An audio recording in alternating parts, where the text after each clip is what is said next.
Welcome to Game Changers by Logitech G, the 6-part podcast for the ones taking the risks, breaking the mould and changing the game.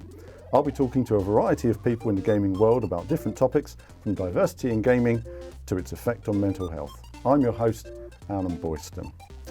Ever considered gaming as a career? With thousands of people making millions in gaming and streaming each year, it's really no surprise that a brand new career path for the next generation has been born. So, as our title aptly said, who really wants to be a gaming millionaire? And more importantly, how? Today I'm joined by Mark Weller, who's CGO of the UK's leading professional gaming organisation, Vex Gaming. Hello, Mark. Yeah, thank you. And I'm also joined by Paul Tartan, also known as Mighty Jingles, the self-proclaimed noob gamer extraordinaire. Well, thank you both for coming along today. And of course, today is really very much about finding out how to make an income, grow a business in the games industry and get started. Paul, I'm going to start with yourself. How did you start? You've grown, obviously on YouTube, you've grown a massive audience there, a whole income stream, you've developed a job, a business for yourself, but how did it all start? Almost completely by accident. I'd like to say that I had a business plan from day one, but pretty much everything that happened to me was largely a case of being in the right place at the right time, doing the right thing. My background is Royal Navy. I did 22 years in the Navy, and when my retirement was coming up, I was getting into a game called World of Tanks quite seriously. And as a way to preserve my best battles within the game, there were various different third-party websites that you could use to upload your replays to, so you could view them again at a later date. Because they were third-party and not affiliated directly with the developers of the game, when the money ran out, the domain expired and the replays were lost. So I thought to myself, what's the best way of preserving my favourite World of Tanks battles for the future? And I thought, I'll upload them to YouTube. YouTube's not going anywhere. And people started watching them. And then people started asking me to put commentaries on them. And so I did. And then more people started watching them. And once I got to around about 10 to 15,000 subscribers, and that took about 6 months. Because the one thing that I was doing that was different to what everybody else was doing, all of the other World of Tanks YouTubers that inspired me to try doing it for myself, I was putting up a video every day. And everybody else was putting up a video once a week, once every 2 weeks if you were lucky. So that really helped me make an impression. And over the course of about 6 months, I ended up with around about 15 to 20,000 subscribers. And then another game appeared, Gaijin Entertainment's War Thunder, which was, or is now, all about aircraft, tanks and warships. But at the time was just aircraft. And so I was one of the few people, because military simulations are a kind of a niche market. It's not like Fortnite or PlayerUnknown's Battlegrounds.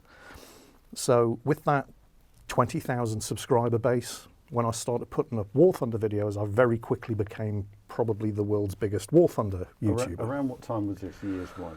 Oh, this would have been about 6-7 years ago. Right, 6-7 years. Quite a while. Yeah.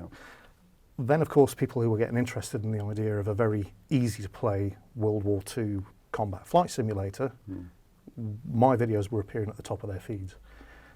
Then they would start looking to see what other kind of videos I was uploading, and so they started now also watching my World of Tanks videos. So the two games kind of fed off each other. And you had a niche, you had an audience. It was very much a niche market. So what was that, 2012, 2013? 2012 was when I first started on YouTube, and it was around about the middle of 2013 when the numbers started to get a lot bigger very quickly. And I'd like to say it was because I'm just amazing, but it was literally just a case of being in the right place at the right time and being a natural English speaker, which helps immeasurably. And it just kind of fed off on itself, because obviously with the YouTube algorithm, once you've got a certain number of people watching your videos, YouTube starts recommending you. Somebody else watches something else on roughly the same subject, and you start appearing in you may also wish to... That algorithm changes, doesn't it? Because of course you had a frequency of uploads. I mean, some people were uploading 3 videos a day and getting massive views back then, because obviously back then the algorithm definitely seemed to push regular uploads. Yeah, regular uploads and more than 15 minutes. I'm not saying it all. I mean, I had to do a certain bit of, the average length of a game of World of Tanks, for example, can be anything between, it's maximum 15 minutes. And 15 minutes tends to be the YouTube likes this. So I'd do a bit of a spiel at the start, and then I'd analyse the battle results at the end, just to make sure the video was longer than 15 minutes. And it really seemed to work. So you obviously you've gone onto YouTube, you've started monetizing your videos, you've started making an income, you've had a period of your life when you've been available to do this. At what point in that sort of first 6 months or so did you say, hang on a moment, there's a start here, I can start making some income? Well, again, I was incredibly lucky because I'd just retired from the Royal Navy and I had a naval pension, which wasn't a lot, but this was back in the day when pretty much anybody could monetize the YouTube channel. The requirements were almost nothing. It's a lot more difficult today. And the money that was coming in from having 25 to 30,000 YouTube subscribers definitely wasn't enough to live on, but it was enough to supplement the Navy pension so that I could actually make a go of this. I don't really need to get another job. And so I kept at it. I had some savings from when I left the Navy, and it started to develop into the sort of thing that I could do this for a living. Much harder these days. Without going into specifics, a couple of years ago when I was at 350,000 subscribers, today I'm at twice as many, and I'm earning exactly the same amount as I was, purely because of, well, things like the Adpocalypse. Now you've got a lot of add-ons. We're going to come to that in a moment. Yeah. Mark, I just want to bring you into it now. Vexed Gaming, tell me how you got into sort of professional gaming, how you made an income and eventually became a business, but tell you where you started. Yeah, so I started on YouTube, weirdly enough. That's how my journey kind of began. I was at university, playing many games I've always done all my life, thanks to my older brother, Wayne, funnily enough, on Battlefield, big Battlefield player. He used to play Counter-Strike Source as well, so I used to watch him play that, and then I went into playing that myself. But yeah, so YouTube, I started making videos on Arma 2, mainly around the DayZ mod that come out. And my videos are picking up from like 11,000 views through to 250,000 views. But I was at uni, I was purely doing that for fun, and once it started feeling more like a job, I kind of... Again, what year would this be? 2012 maybe, something like that. Okay. And so once that started feeling a bit more like a job, I was like, whatever, to kind of let YouTube die off for me, which now look back and regret. Could have been great. And then I started moving into playing Counter-Strike with my friends. We started competing, and then I found my kind of niche in a TCG game called Hand of the Gods. That allowed me to play all around the world, compete in America, did all right from it, and then the game kind of died off, so wasn't generating enough revenue to carry on as a business. So then during this kind of time as well, I started an organisation. It didn't do very well.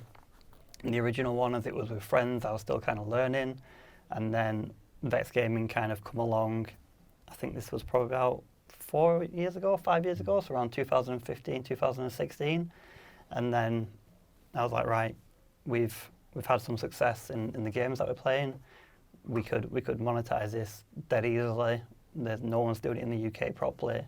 Now's our kind of opportunity to get in there. And so 2015, 2016 we started properly, and then just kind of rolled out from there. Where was your core income at this time? What aspect of the games business was your core income from? Was it from, you'd left YouTube, you're doing competitive gaming, Yeah. So it's from the competitive gaming. When you say income, is that from sponsors or is it from winnings? Yeah, so when we first started running with Vexed, I was working a full-time job in marketing myself. So I was working a full-time 9 to 5, and then during that 9 to 5, I wouldn't tell them I was working on a side project during the 9 to 5, but I was. And then I get home and work till like 1, 2 a.m. to kind of, bolster it up, and we have got the content, we've got the business plan ready, and everyone's looked after.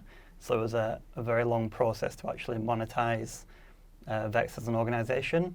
But fast forward, say 2 years, we managed to close our first set of sponsorship, and that's where the money really comes in for organisations. Everyone thinks we make loads of money on prize money, and that's, once you take into consideration the overheads of getting to the competition, we make next to nothing from I think it's also competition. when you split it down between all the different players, the fact is that, say 50 teams enter and 3 teams win, you can't bet on that, but you can bet on how many viewers are likely to be watching that if you're going to do quite well. Exactly. I think one thing that you've both highlighted is that you need a business plan to get started. Ideally, you'll have some kind of plan of what you want to do, your action plan in terms of creating your social media and creating your social media accounts, how you're going to push yourself out there, and various forms of income. You yourself worked for a marketing company. That came in very handy, didn't it? I mean, in a way, it's helpful for people to study a bit of marketing to understand how to market themselves in terms of numbers and breaking it down analytically so that when they present it to sponsors, they know how to make it of value. Yeah. What do your sponsors look for in terms of value when you're putting together a presentation? Yeah, so they're pretty much looking at your audience and seeing who you can reach, what's your demographic, how many people can you reach, and then obviously, what are you going to charge them? So you need to make sure you're attractive to the sponsors, so hitting the demographics that they want to hit, but also in a different way, because the climate we're in with content at the moment is everyone wants everything now, and because of that, so much is being churned out. It's hard to do something unique, but I can't stress enough how important it is to find something that is your niche and something you can kind of specialize in and use as your unique selling point as such. It's interesting. I think building that sponsorship proposal is a key area, and also even if you can offer some form of hospitality, stuff like that. I mean, anything you can offer to that sponsor. Yeah. Just coming back to yourself, Paul, you start monetizing on YouTube. You've got to get your commercial rights. I mean, that's one thing. I mean, you mentioned it was easy years ago. I noticed there's this crossover around 2012 when we all sort of got into it. But back then, publishers didn't offer commercial rights. There were no commercial rights. You often on YouTube would be flagged on a regular basis to say, do you have the rights to monetize this video? So when you're monetizing a YouTube video, you need full commercial rights. I think a lot of people have forgotten that these days. They upload TV shows, upload anything. But in actual fact, if you look at the rules, YouTube could probably shut down half the channels on YouTube tomorrow. There are a lot of games developers and publishers out there. I think Nintendo is one of the more extreme examples that if you try to upload any footage of their game, bye-bye. They just don't like it. And yet, at the other extreme of the market, there are games publishers and developers who are extremely happy and offer to whitelist you on YouTube so that you don't get into trouble for uploading content of their gameplay. Absolutely. Well, you've got this control from publishers. It's important to work with publishers. It's important to have a business plan, but also the moment you decide you're going to go full time, the moment you're going to cross over, that's a tricky time, isn't it? Because everyone has to make that decision of, right, I'm going to leave a full-time paid job, or I'm going to leave the world of work, swim into the ocean of self-employment. You need to be scary moment. It's a scary moment because you leave the island of employment, as I say, and then you're in the ocean until you get to the other side. I guess there's that crossover period of income, and obviously you need a business plan. You need to have an idea of where you're going. There are opportunities available for people in terms of financial advice and business advice.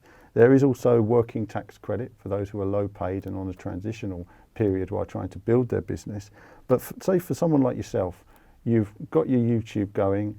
Was it just YouTube income? Where did the income grow then to where it is today?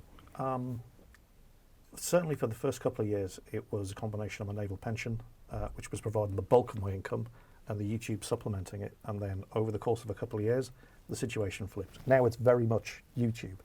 Well, I say now it's very much YouTube, but probably not quite as critical for a YouTuber as it is for somebody in the esports venue. Sponsorships. With the way YouTube has been going, with things like the Apocalypse and then the Children's Online Privacy Protection Act coming in, it's becoming increasingly difficult to monetize your content on YouTube. You can still do it, but it's nowhere near as easy or as profitable as it was 5 years ago, purely from YouTube alone. And as Mark also learned to his cost, when the game that you had as your niche died, so does your audience. So you've got to diversify your content. I started off just doing World of Tanks. And for years, I was the guy that put a World of Tanks video up. every day, sometimes more than once a day. I mean, you're saying it's important to have a business plan, and it absolutely is, but I didn't. I just kind of lucked into it because I got burnt out just doing World of Tanks all the time. So I started looking around for other things. And they were all mostly the same sort of genre, mid-20th century military war game style, either arcade or simulator games. But my audience tended to be of the older demographic. Only 1.2% of my audience demographics are aged 18 or under, or admit that they're aged 18 or under. And I still see these comments even today. Oh, I only came here for the World of Tanks content. I don't want to watch this rubbish. Well, then don't watch it. You know, there are plenty of other people who do. And I've always tried to do things, and this is, I think, something that's very important for anybody who's thinking of doing this for a living. I've always tried to do things that I enjoy, that I am passionate about. And if that means that it only gets half the number of views as a World of Tanks or a World of Warships video, well, I'm quite prepared to take that on the chin because I'm enjoying doing it. And if you're not enjoying doing it, the audience will be able to tell. What's the advice for people who want to get into it now and start producing YouTube videos, for example? Just do it. You won't be making any money out of it at first, and you probably won't be making any money out of it for a while, minimum of 6 months, possibly longer. In fact, you may never make any money out of it.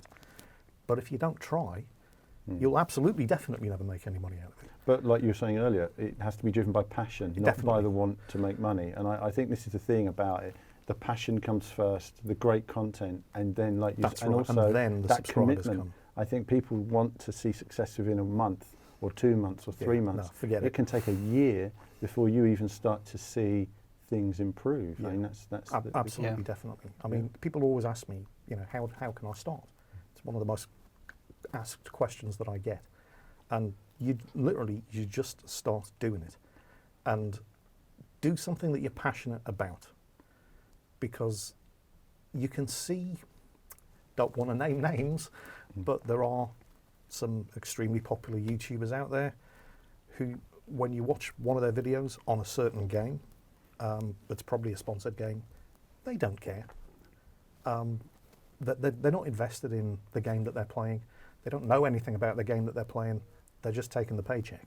And that's fine. There's nothing wrong with that, but that's something that somebody who already has 1 million subscribers can get away with. If you're starting off, start off on things that you care about. Start on things that you're passionate about, and don't try to be somebody else. Don't try to be PewDiePie, don't try to be Markiplier, because there's already a PewDiePie, there's already a Markiplier, and they're both very good at being PewDiePie and Markiplier. And you might be able to fake it for a while, but eventually the audience are going to sniff a fake. You're the best person in the world at being you. So be you. Nobody else is ever going to be better at it than you. Now that might mean that nobody likes you, but that's unfortunately just the way it's going to be. There's always somebody who likes you. You have to find the audience that likes you. Even if you feel like there's nobody that's going to like your content, there is somebody out there somebody that will like like it. But I think it's important that you do make content. You don't just stick up a silent gameplay video. You talk in the video, you edit or do something with it, differentiate it. And if you're not an English speaker, don't be afraid of that. I mean, you might listen to yourself speak in English and think you sound terrible. Trust me. Which camera am I looking at? We love your accents. I'm looking at the wrong camera. Foreign accents are sexy. And you will get better at speaking English by speaking English. Or, you know, if you've got enough of an audience in your home language, then by all means stick with that. I mean, we are all incredibly lucky at being natural born English speakers. You've heard me, Well, knowledge and passion shines through. Mark, I just want to ask yourself a bit about streaming. Getting into streaming. Again, streaming, there's millions of people doing it now. How do you get started? If there was a rule and you said, right, you were starting today, a new channel, and you're saying, right, I'm starting from zero, how am I going to get somewhere? Yeah, it's exactly the same as what Jingles mentioned. Like, you've got to be passionate about the game that you're playing or the games that you are playing, and you can't be fake, because it's so much more difficult to fake passion live day in, day out than it is to fake it in a video like once a week or whatever. If you're there sat playing this game that you might be pulling in the numbers, but yet you're miserable, you're having to pretend to enjoy yourself, enjoy speaking to the chat, it's just going to tear you down, and you will become depressed, and you will burn out. And it just comes down to the passion and loving what you're doing for the sake of doing it, not for the money. And in esports with professional players, you see it a lot more these days, where when I first started playing, you played because you loved it and you enjoyed it, and then if you were lucky enough, you'd earn some money.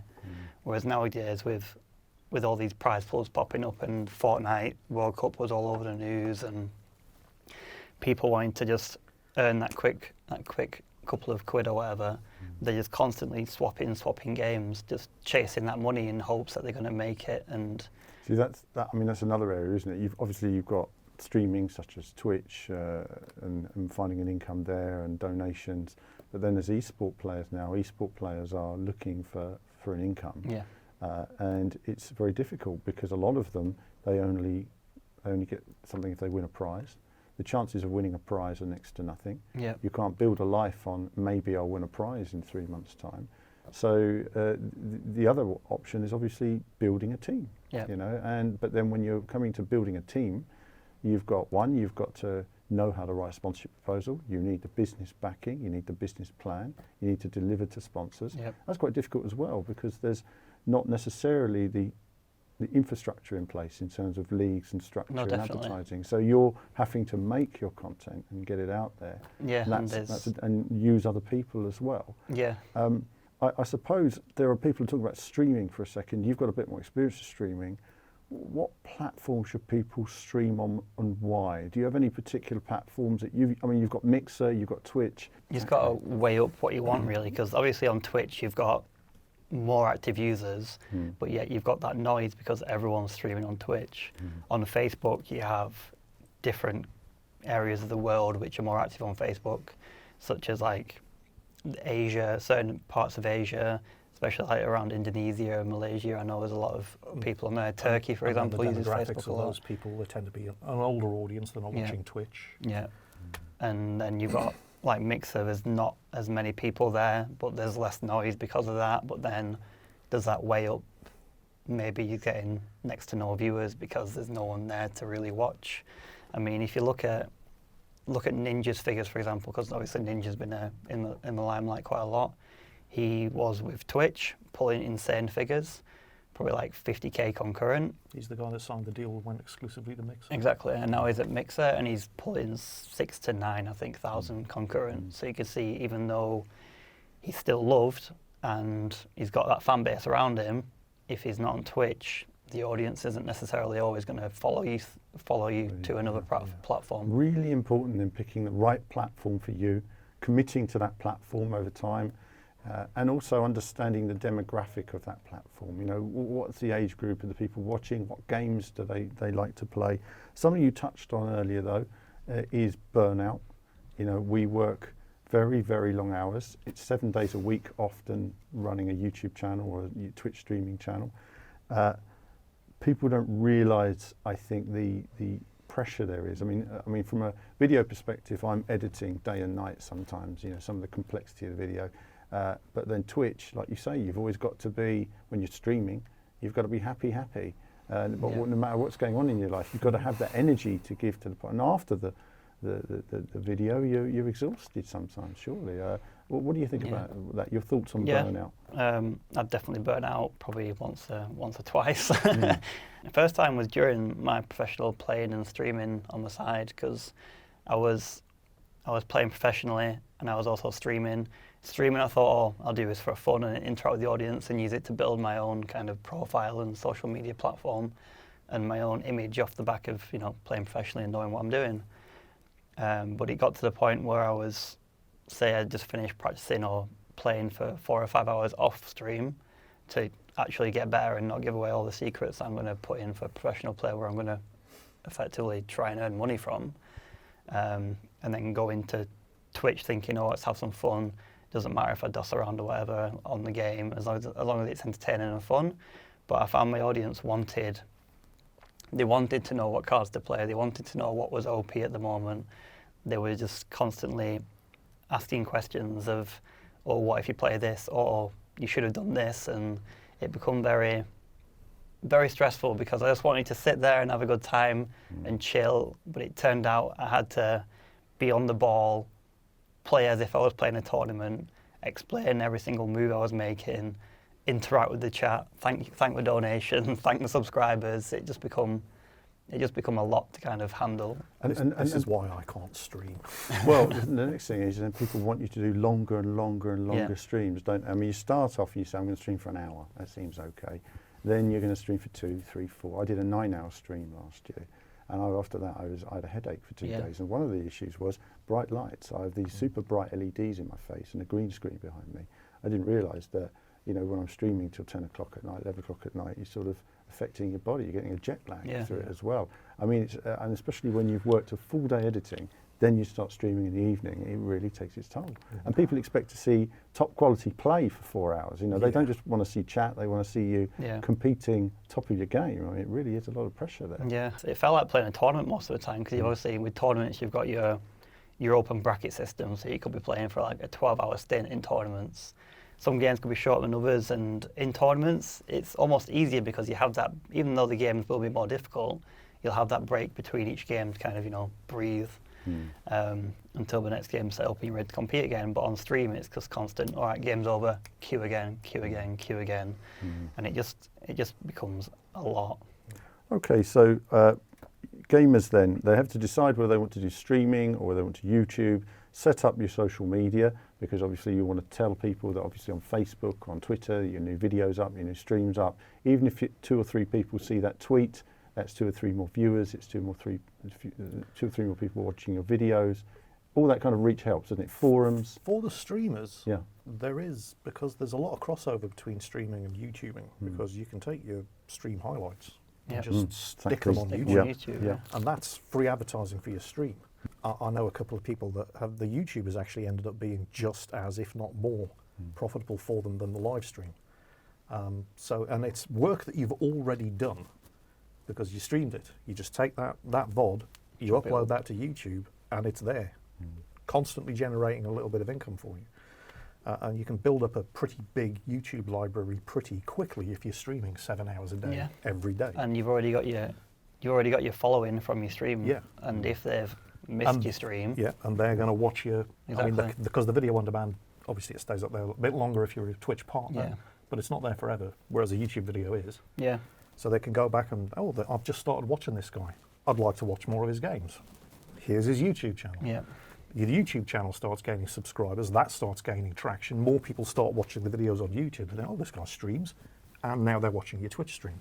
So there's a lot of, if you are a streamer, there's a lot of ways that YouTube can help you actually boost the stream. Now, next thing is getting yourself an advantage. You say, well, you've got your content, good content. Sometimes that's not enough. Sometimes you need to get games pre-released, stuff like that, something exclusive. That's something that a lot of YouTubers and Twitch streamers want from the off, but they've got to build an audience, they've got to establish themselves. Really, they need 6 months to a year consistent content to prove to least. publishers they're actually worth investing in. They need to prove that they can deliver on the content when they get that game as well. What would you say to people is that the advice you feel for people who say, I really want to get a game from a publisher, early on? How would you feel about that? You need to have something that the publisher wants, Mm. and that's an audience with the correct demographics that their game is going to be targeted against. Although a lot of the publishers and developers don't actually do that sort of thing themselves. They hand it over to a marketing agency. They say, here's a budget, get us this many views on YouTube, with sometimes quite hilarious consequences.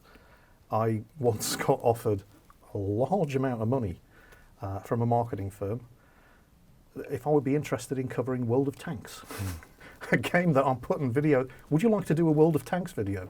We'll pay you €1,200. I hope you said Well, yes. I'm putting World of Tanks videos up like 3 times a week, guys. You really didn't do your research, did you? Yeah. No, they didn't. They just had a look at who had the Yeah. most numbers, and they just started mass emailing offers out. If you don't have the demographics, or you're just working on it and building it up, there is one website in particular, I'm sure there are probably others, but there's one that's been very useful for me, and it's called Keymailer, possibly .co.uk, possibly .com, possibly .org, I'm not sure, but just Google Keymailer. And basically it's a website, and I hate this term, that influencers can sign up for, and they will basically the developers produce Steam keys, Yeah. and you can request those keys in advance when a game goes into early access, closed beta, development beta, whatever. So you can get that game before everybody else gets it and produce content on it. Yeah. And it's a way for you to get your foot in the door and get something that maybe the rest of the competition might not have access And those to. will be indie games predominantly, because a good Usually way indie in games, is indie but games. Yeah. There's a lot of big name titles that are out there as well, because, as I already said, a lot of the developers and publishers don't actually handle this sort of thing themselves. They just give a marketing budget to a marketing agency and say, here's $3 million, Deliver us this. Yeah. deliver us this number of views on YouTube, this number of social media posts. And I then the think- marketing agency approaches Keymailer with their deal. I think something to remember, I think, for people is there are two types of people you'll come up against in sort of the marketing side. You'll come up against the very superficial numbers generating Yes. people, and they see nothing but the numbers. Yeah. Then you'll get the other people who see, actually, you've got really good quality. Yeah. And these are two very different types of people. Some people can't see the quality at Very all. They much can't so. see the creative Yeah. vision. Some people just see the numbers. And I find that if you say, right, I'm going to make good quality content, whatever happens, I'm just going to make really good videos. Publishers, in my experience, like good quality content. They'll support that if they can see production values and the investment from your end is there. And sometimes they'll even share that and support that to get that content out there if they feel that works. And really that's the sort of the next step really, is once you make good quality content, the support will come. Keymailer is kind of a crutch, if you like, rather than anything else. It gives you some opportunities, but when you get that game, make a great video, and then the publishers will gradually look to you There are over some time. publishers and developers out there that have very good, what they tend to call community contributor programs, where if you're producing content for their game, and you don't have to be a big YouTuber or a big streamer, but if they like what you're doing, they will invite you on board these contributor programs. And again, my experience with World of Tanks, World of Warships, when they've got a new tank or a new ship coming out in development, the community contributors get to play test it often weeks in advance of it going live and give feedback to the developers. And the developers also promote your content on their web portal. And when you're talking about a game like World of Tanks with 40 million users, that can really, really help. So the game that you're choosing to cover can offer opportunities that other games wouldn't, depending on who the publisher are and how well they manage their community. There are other publishers that don't do nearly as good a job, that have these kind of programs, but they basically just want you to produce content on their game and say nothing but good things about it. Yeah. So depending on the game that you're covering, there are often a lot of opportunities in there directly working with the publisher that can really help you get your content off the ground and promoted beyond just hoping that YouTube's algorithm picks it up and recommends it. Now, that's another thing I think people are unaware, is that yes, YouTube algorithm looks at your frequency of uploads, that you're ticking all the right boxes in terms of tags and descriptions, all that. But occasionally, unbeknown to YouTubers, publishers will sponsor their videos from time to time if they feel that video is going to sell their game. YouTube is not a clear window to the world in terms just of quality. It's also down to marketability. But you can do some of that yourself and promote yourself. Social media funding, whereby you can promote your Facebook campaigns or Instagram campaigns. Yeah. Mark, you've done, obviously social media funding, and you've worked in marketing. You've seen opportunities like that. What advice can you give? Does it make the difference? I mean, for example, Instagram, you'll be told if you promote a number of posts over a period of time, if you put up a post every day, there are sites actually you can register on, can't you? And you can register all your posts for the month ahead, that kind of thing.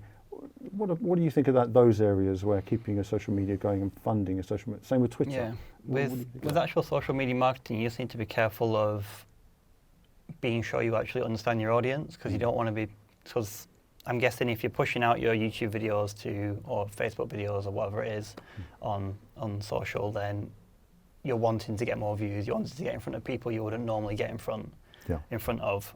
And so you need to be careful you actually know what audience you're going to want to attack.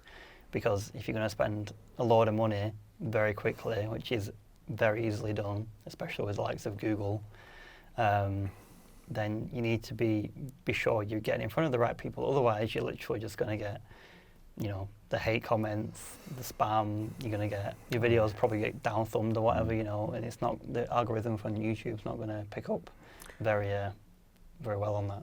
Related to that, because I'm glad that Mark just brought that up, talking about getting started, and when you do, I realise I'm going slightly off topic here, but I think it's worth saying. When your videos do start getting picked up, and when you do start, when you first start uploading videos to YouTube, it's kind of like when your kid comes home from school with this terrible crayon painting, and you tell them that it's fantastic, and you stick it up on the fridge for everybody in the family to admire. So when you first start putting your YouTube videos up, I mean, I look back at mine, and they were terrible. Absolutely just, but I do believe that my passion for the content showed through, but the production values were just non-existent. But I started attracting some subscribers, and they subscribed because they liked what I was doing and the way I was doing it. And as long as I only had 300 subscribers, all of my comments were positive, because nobody else had ever heard of me, and it was only the people that liked what I was doing that were coming back every day to watch it. When your audience starts growing, when YouTube starts picking you up, and this kills a lot of people, well, it doesn't actually kill anybody, literally, but it kills a lot of people's passion for the platform. Suddenly, it's like you're taking that child's crayon drawing, and instead of sticking it on the fridge, you're sticking it in the front window of the house, so anybody can see it and comment on it. And if they don't like it, they'll let you know. Well, yeah. Well, let's say about that. Just in terms of equipment getting started. And I think sometimes people think, if I make it the best looking, I've seen people that keep changing the look of their stream to make it as polished as it can possibly be. And I say, no, you're working in the wrong place. You need to look at other aspects of the personality. You've got a great looking stream. It's not just about the look. It's about how it all comes together. Having said that, it's nice that on streams, when moments happen, people subscribe, you have explosions or something happen. Yeah. It's nice to have that. Yeah. But you don't want it looking like a 1980s MySpace page. Yeah. With just stuff everywhere. No. Yeah. The game has to be the focus and the clarity. Yeah. On the game have to be what people are paying attention to, not your glittery, sparkly rubbish that just keeps.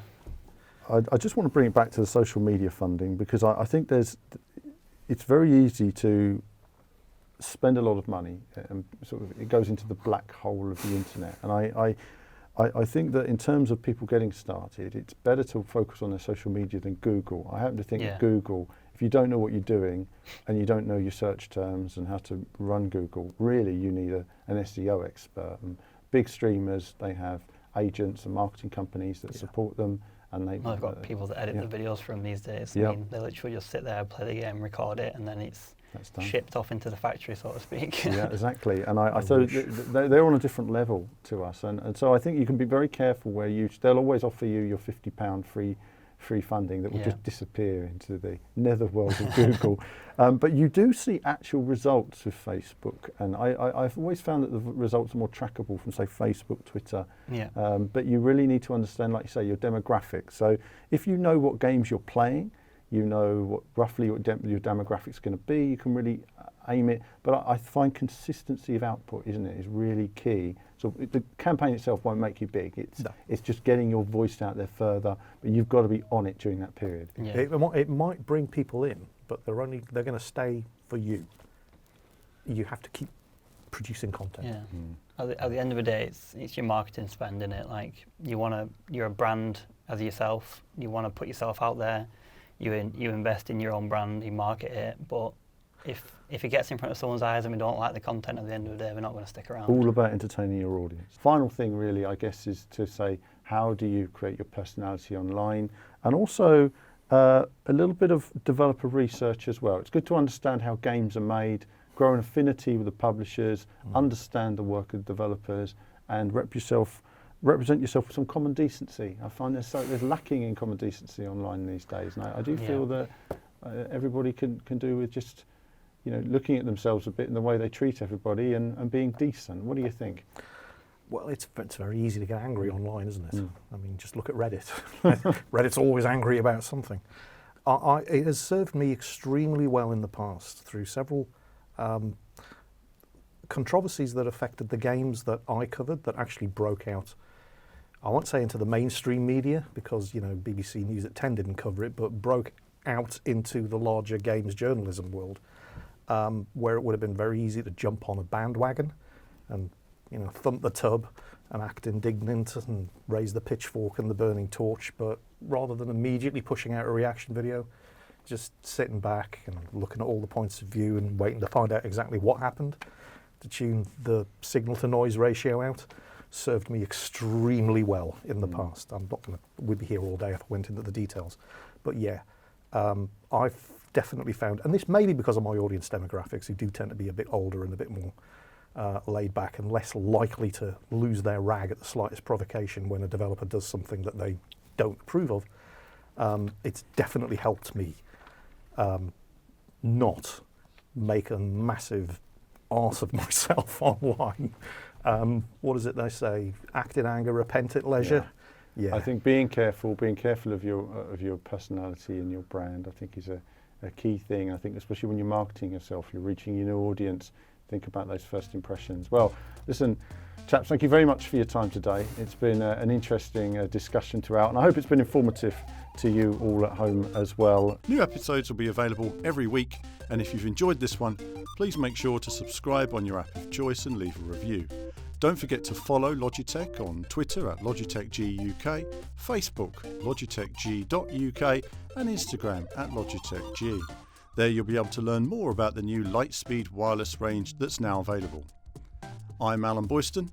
See you next time.